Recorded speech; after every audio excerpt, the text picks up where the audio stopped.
নমস্কার সবাইকে, আমি আজমিরা। প্রত্যেকে আমার চ্যানেলে ওয়েলকাম। আজ আমি জেনারেল সায়েন্স থেকে মোট 20টি কোয়েশ্চেন তোমাদের সঙ্গে শেয়ার করব, যেগুলো চ্যাপ্টার ওরিয়েন্টেড রয়েছে। তো তোমরা দেখতে থাকো। তো কোয়েশ্চেন দেখো, পেঁয়াজ কাটলে চোখ জ্বালা করার জন্য দায়ী গ্যাসীয় পদার্থটা কী? তো যেহেতু পেঁয়াজ কাটা বলেছে, তো তোমরা অনেকের মধ্যে হয়তো জানবে, আবার অনেকে হয়তো জানো না। তো যারা যারা জানো না, তোমাদের জানা উচিত কোয়েশ্চেনটা অ্যান্সারটা। তো দেখো, পেঁয়াজের কোষে না সালফারযুক্ত রাসায়নিক যৌগ থাকে। যখন পেঁয়াজ কাটা হয় তখন একটি এনজাইম এই যৌগগুলোকে কি বলা হয়, মানে এই যে এনজাইম যে যৌগগুলো তাকে বলা হয় প্রোপেনেথিয়াল এস অক্সাইড বলা হয়। মানে একটা নামক একটা গ্যাসীয় পদার্থ থাকে, সেটা কি হয় সেই পদার্থে পরিণত করে বা রূপান্তরিত করে, যা চোখের জলগ্রন্থিকে উদ্দীপিত করে এবং চোখকে জ্বালা করে তখন। তো তো আশা করি বোঝা গেল। তাহলে অ্যান্সারটা কী হবে গো? অ্যান্সারটা হবে প্রোপেনেথিয়াল এস অক্সাইড।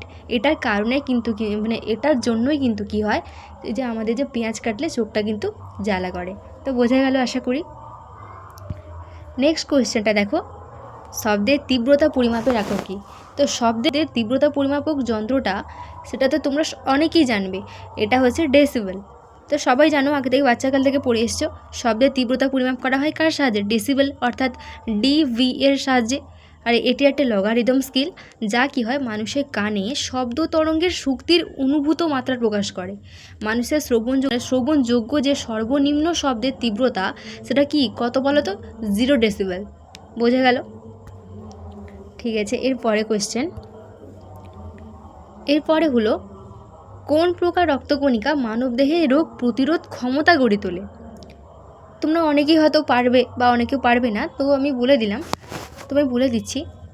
এটা অ্যাকচুয়ালি কী হবে, শ্বেত রক্তকণিকা বা ডব্লিউবিসি। এটা কি করে, যে ডব্লিউবিসি বা শ্বেত রক্তকণিকাগুলি লিউকোসাইট হলো দেহের রোগ প্রতিরোধ ব্যবস্থা বা ইমিউন সিস্টেমের কিন্তু একটা অংশ। তো এগুলি বহিরাগত জীবাণু বা ব্যাকটেরিয়া বা ভাইরাসকে আক্রমণ করে এবং অ্যান্টিবডি তৈরি করে এবং দেহকে প্রোটেক্ট করে বা রক্ষা করে। তো বোঝা গেল। এরপরে দেখো, যে আলোর কোন রঙের তরঙ্গ দৈর্ঘ্য সবচেয়ে বেশি হয়? আচ্ছা তোমরাই বলো তো, যে আলোর কোন রঙের তরঙ্গ সবচেয়ে বেশি তরঙ্গ দৈর্ঘ্য হয় বলো তো?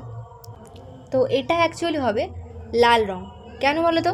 যে দৃশ্যমান আলোকরশ্মির মধ্যে কিন্তু লাল বা ওই যে রেড কালারটা কি হয়, তরঙ্গ দৈর্ঘ্য এর সবচেয়ে বেশি, এবং বেগুনি বা ভায়োলেট যেটা থাকে, আলোর তরঙ্গ দৈর্ঘ্য সবচেয়ে কম। আর এই কারণে কিন্তু বিপদ সংকেত বা ট্রাফিক সিগন্যালে দেখবে সবসময় লাল আলো ব্যবহার করা হয়। কারণ কি, যে এটি কম বিক্ষিপ্ত হয় এবং দূর থেকেই দেখা যায়। তো বোঝা গেল। এটার পর দেখো, ঠিক আছে, যে বক্সাইট কোন ধাতুর আক্ষরিক?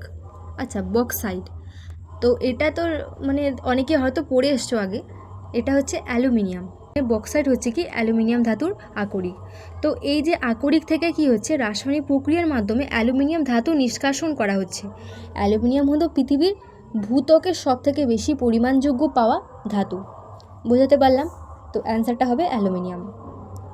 তো এরপরে দেখো, একটি আদর্শ অ্যামিটারকে বর্তনীর সাথে কিভাবে যুক্ত করা হয়? আচ্ছা বর্তনীর সাথে ব্যবহার করা হয়, মানে যুক্ত করা হয় কিভাবে? এটা যুক্ত করা হয় অ্যাকচুয়ালি শ্রেণী সমবায়ের সাথে, মানে ইন সিরিজের মাধ্যমে। তো কিভাবে করা হচ্ছে? তো একটি অ্যামিটার যখন তড়িৎ প্রবাহের পরিমাণ পরিমাপ করে, তখন আদর্শ অ্যামিটার রোধ শূন্য হয় এবং এটি বর্তনীর যে শাখায় মানে তড়িৎ প্রবাহ মাপতেই এটা কিন্তু ব্যবহার করা হয়। তার সাথে শ্রেণী সমবায় যুক্ত করা হয়, যাতে কি হয় বর্তনীর মোট রোধ খুব বেশি একটা পরিবর্তন মানে না হয় আর কি। বোঝাতে পারলাম আশা করি। তো অ্যান্সারটা কোনটা হবে বলতো? শ্রেণী সমবায় হবে, মানে ইন সিরিজ। তারপরে মানবদেহের কোন অঙ্গকে রাসায়নিক কারখানা বা কেমিক্যাল ফ্যাক্টরি বলা হয়? তো তোমরা অনেকেই পারবে এটা। এটা হবে কি, যকৃৎ হবে অ্যান্সার, বা লিভার হবে।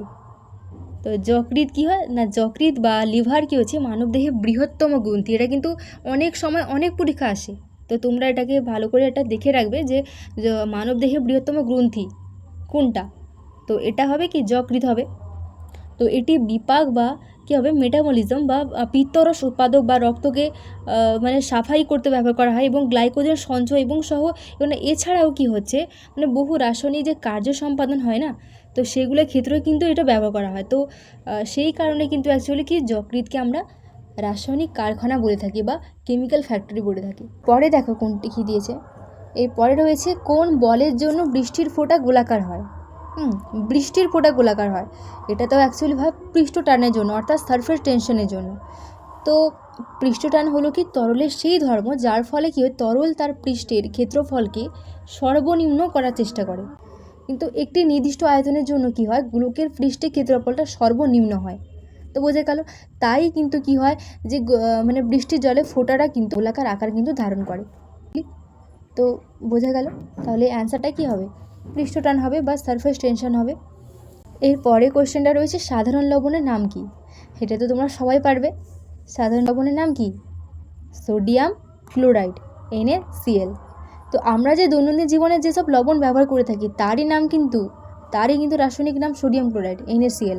এটি কী হচ্ছে, এটি হচ্ছে সোডিয়াম মানে Na এবং ক্লোরিন হচ্ছে Cl দ্বারা গঠিত হয়, এবং এটাই হচ্ছে আয়নীয় যৌগ। আর সোডিয়াম ক্লোরাইড মানে এটা থেকে কিন্তু হচ্ছে সোডিয়াম ক্লোরাইড। এরপরে রয়েছে নিচের কোন গ্রহটি সকালের তারা বা মর্নিং স্টার এবং সন্ধ্যা তারা ইভিনিং স্টার নামে পরিচিত। কি হবে বলো তো? এটা হবে শুক্র গ্রহ বা ভেনাস।